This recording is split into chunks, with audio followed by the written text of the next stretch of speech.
मैं पूछना चाहता हूँ राजस्थान पुलिस से, बजाय मोनू मानेसर को गिरफ्तार करने के, उसकी गहन को गिरफ्तार करने के, हमारे लिए कल यहाँ पुलिस आके नोटिस थमा देती है। ये कौन सा सर कानून है? क्या सर उदयपुर राजस्थान में नहीं आता? क्या सर उस वक्त गहलोत सरकार नहीं थी? मैं सर से जवाब चाहता हूँ। आप सरकार के हिस्सा हैं, आप सरकार के अधिकारी हैं सर। मैं आपसे इसलिए पूछना चाहता हूँ, आप हमारे बड़े ऑफिसर हैं, क्या सर वहाँ जिस तरीके से तुरंत के तुरंत दुबई से या फ्लाइट से मुलजिमों को अरेस्ट करके ले लिया जाता है 2-3 घंटे में, सर यहाँ से पुलिस नहीं ला सकती हरियाणा से? आपकी बात हो गई सर? पहले बात तो आप बार बार पद को मैं किसी रिश्तेदारी में नहीं पढ़ना चाहता। हमारे परिवार का हिस्सा है, वो भारत का है, उसको सब अधिकार है, वो राइट है, ठीक है। तो पहले इस मुद्दे को खत्म करिए। आप आपके दिमाग की जो सोच उसको हटा दीजिए। आप तो ये बताओ, आपके साथ पुलिस रात दिन चल रही है कि नहीं चल रही है? और आप बार बार कह रहे हैं हम हमारे घटना की बात करेंगे जो हमारे यहाँ का है, जुनैद और नासिर का मैटर है। क्या हमने पुलिस ने गिरफ्तारी नहीं करी? मेन मुलजिम को गिरफ्तार नहीं करके लाई जो उनमें आ रहा है? क्या हमने उन अपराधियों को चिन्हित नहीं किया? मेरा और दूसरी बात रही कि पुलिस लगातार प्रयास कर रही है जल्दी से जल्दी इसमें और सफलताएं ले, ठीक है जी।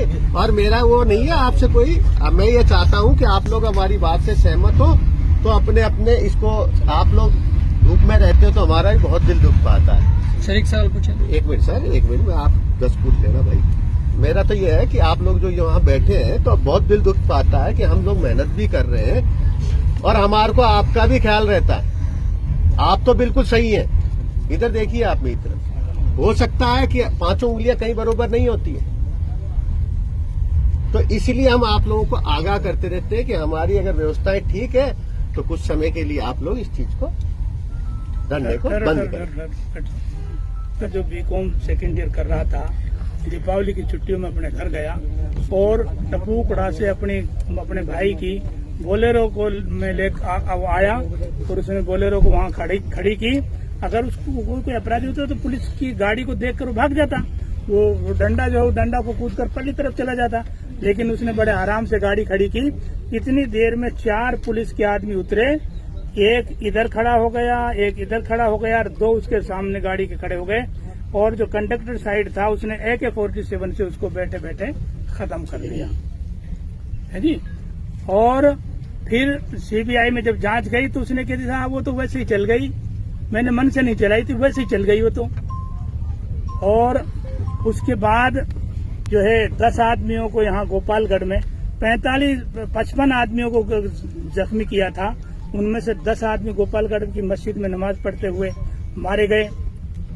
उसके बाद पहलू की हत्या हो गई। उसके बाद सुनो बात सुनो, उसके बाद जो है रकबर की हत्या हो गई, उमर की हत्या हो गई और तालीम सालाहिड़ी का उसकी थानेदार साहब ने खुद यहाँ गोली मारी उसके उसे वो जो भाग रहा है। तो नहीं, मेरी बात खत्म हो गई, मेरी सुनो, मेरी इतनी सी बात है कि ये सिलसिला कब रुकेगा? अगर ये सिलसिला रुक जाए, अगर कोई आप इसकी गारंटी दे दें, या जो है IG साहब इसकी गारंटी दे दें, या DGP साहब इसकी गारंटी दे दें और वो कह दें कि इन बदमाशों को राजस्थान में नहीं घुसने देंगे, तो शायद हमारे लिए कुछ थोड़ा सा इत्मीनान मिल जाए। ना आप निश्चिंत रहे। पहली बात तो इतनी, मैं तो अपने इसकी बात करी थी, आज तक हमारे क्षेत्र में ऐसी कोई घटना नहीं हुई। जो भी हमने आज तक जितनी भी है प्रभावी कार्रवाई हुई है। आपको बता दूं सदर साहब कि यहाँ का कोई भी लोकल आदमी ये नहीं कहता कि यहाँ की राजस्थान पुलिस या हम लोग कोई पक्षपात करते। बिल्कुल विधि सम्मत, सबकी अपराधी की कोई जात नहीं होती। पहली बात, वो किसी जाति का नहीं होता अपराधी अपराधी होता है। तो अपराधी की जब जात ही नहीं होती तो उसके खिलाफ तो पुलिस कार्रवाई करेगी और करती आई है। खूब बंद किए हैं। हमारे यहाँ सिस्टम भी नहीं है कि ऐसे हम किसी को कोई वो देते हैं। बिल्कुल राजस्थान पुलिस का काम है गो तस्करी रोकना या और अपराधों को रोकना। उसके लिए राजस्थान पुलिस ने किसी को छूट नहीं दे रखी, खुद कार्रवाई करती है उसके ऊपर। ठीक है जी। मैं आपको बार बार, आप कई मुद्दों पे ले जाते हैं मुझे, मैं आपको विश्वास दिलाता हूं कि हमारे यहाँ अमन चैन रहेगा। अपराधियों के विरुद्ध हमेशा सख्त कार्रवाई होती है, ये होती रहेगी। और मैं आप लोगों से ये अपील करता हूं कि जब हम लोग इतनी मजबूत कार्रवाई कर रहे हैं तो हमारा सहयोग दें, और अगर आप हमारी बात से सहमत है तो इस धरने को समाप्त करें और पुलिस पे भरोसा करें। पुलिस शीघ्र ही इस घटना का पटाक्षेप कर देगी। ये मेरे का आपसे निवेदन है, और ये हमारी तरफ से मैं आपको विश्वास दिलाता हूं कि पुलिस सख्त से सख्त कार्रवाई करके अपराधियों को सजा देगी। तो ये कब तक गिरफ्तार हो जाएंगे? ये शीघ्र करेंगे। 5 आदमी तो इसमें आप FIR में है। मेरी 8, आप 5 और मत कहिए। 8 आदमी तो पुलिस ने बता दिए हैं, जिसमें है ना, आप विश्वास करें, शीघ्र से शीघ्र इसमें खुलासा करेंगे। हम लोग खुलासा कर रहे हैं, शीघ्र ही मुलजिमों की लगातार रेड पड़ रही है, और जल्दी से जल्दी हमने इतने अहम सबूत इकट्ठे किए पत्रावली में, जो बताना आपको जरूरी नहीं है। नहीं, वो तो है ना, शीघ्र इस घटना में हम मुलजिमों को गिरफ्तार करेंगे। और जैसे आज भी आप हम पे विश्वास रख रहे हैं, तो वो विश्वास हम आपका कायम रखेंगे। अच्छा, मोनू माना सर गिरफ्तार हो जाएगा कि नहीं? जब आपको स्पष्ट ऊपर वाले अधिकारी कह रहे हैं, पैम्पलेट छाप के बता रहे हैं, आपके पोस्टर में आया है कि मोनू मानेसर को के जो अफवाहें उड़ाई गई थी, जो असामाजिक तत्वों के द्वारा ये अफवाहें उड़ाई जा रही थी कि मोनू मानेसर को निकाला गया, तो उसका हमारे पुलिस अधीक्षक महोदय ने खंडन किया। ठीक है। और उन्होंने अपने साइट पर डाला कि मोनू मानेसर के विरुद्ध अनुसंधान जारी है। तो अब मेरा कृपया आप लोगों से करबद्ध निवेदन है कि हमने बार बार कह दिया, हम सब एक हैं, हमारी जाति कोई नहीं है, बिल्कुल हमारे को अपराधियों को सजा दिलाने के लिए। इसलिए मेरा आपसे निवेदन है कि कृपया हमारे लिए कुछ समय के लिए आप लोग ये धरने को आप अपने समाप्त करें। ये मेरा आपसे आग्रह भी है, ताकि हमारा लोगों का जो आधा ध्यान इधर डाइवर्ट रहता, आपको तो नहीं है, आप अमन चैन से बैठे हैं, परंतु हमारे लिए कानून व्यवस्था को बनाना भी एक महत्वपूर्ण जिम्मेदारी है।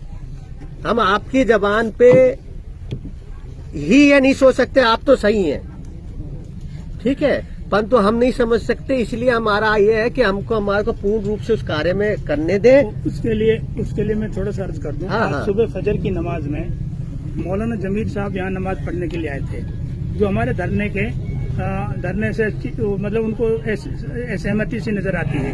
उनके सामने आज ये तय हो गया है कि हम एक तो ये लोग सब लोगों ने ये तय कर लिया है कि हम माइक पकड़ने से पहले लोगों को ये कह देंगे कि भाई ये सीमा है, इस सीमा से कोई बाहर नहीं जाए। हम राजस्थान पुलिस के खिलाफ भी नारे नहीं लगाएंगे, हम जो है किसी और के खिलाफ भी नारे नहीं लगाएंगे, हम किसी MLA के खिलाफ भी नारे नहीं लगाएंगे, और हम यहाँ बिल्कुल इत्मीनान से और सद्भाव को बरकरार रखते हुए, चूंकि सद्भाव तो हमारी गुट्टी में पड़ा हुआ है मेवात।